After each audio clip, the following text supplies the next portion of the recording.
Professor P. Manokar is joining us, a senior intervention cardiologist at the Kaveri Hospital. Dr. Shikha Sharma is also joining us, a senior nutritionist. I'm going to come across to you first, Professor Manokar, because we've seen the report which is there. Yes, the report says 26% of the samples of vegetables have lead. What does it mean for us as consumers? What does it mean for our children? What does it mean for the elderly to have excess of lead than what is permitted? No, it is a very shocking news because once lead went out of petrol, as doctors, we thought we are behind this lead headache, because when we were students, we used to be told lead is a big thing, where lead damages your bones, damages children, everything. So all through our, medical college years, we were scared about lead, and we were always told that the lead in petrol is the biggest culprit. To hear even today, of all the regulations on paints and the other sources of lead, apparently government has, curtailed. We don't have leaded petrol for a long time now. Similarly, paints have, there are fixed percentages to be there. Despite that, if you find such contamination, as a doctor, as a clinician, I feel very scared, upset, and it is really, kind of irritating, and in more words, kind of makes everybody sit up and think, where are we going wrong? But here's the problem, Dr. Shikha Sharma. We think on our part we are doing everything right. We are asking the kids to have vegetables. We are cooking fresh vegetables, not even ordering in, thinking that that is the healthy way out. What is it in the organic tag that we can believe, or rather can't believe, in today's day and age?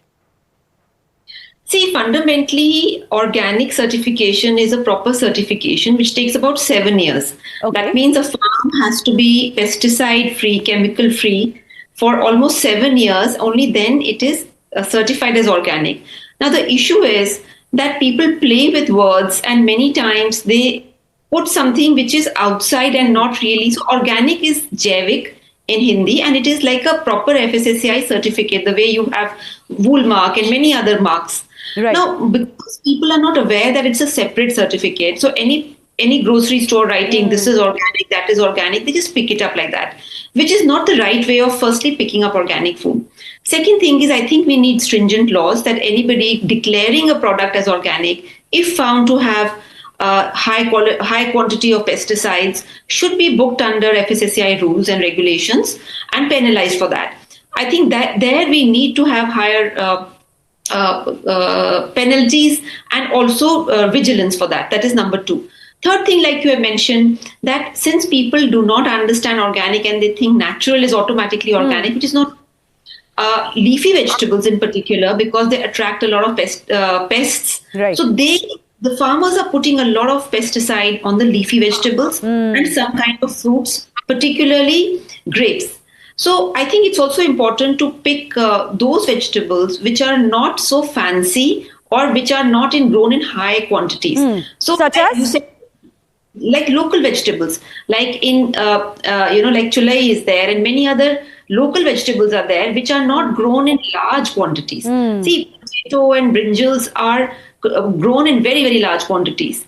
But smaller local vegetables, because only the locals eat them, they farmers don't put so much pesticide in them because it's a local taste, acquired taste.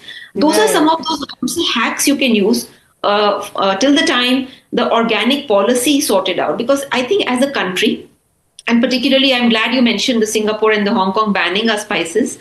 Eventually all food will come from earth. And if we don't have an organic policy which is implemented soon, we will have these export bans and we will have other issues coming up, including rising cases of cancer. And why don't we have an organic policy in place? Shikha Sharma, I'll just come back to you and speak to you more about it. But Professor Manokar, now,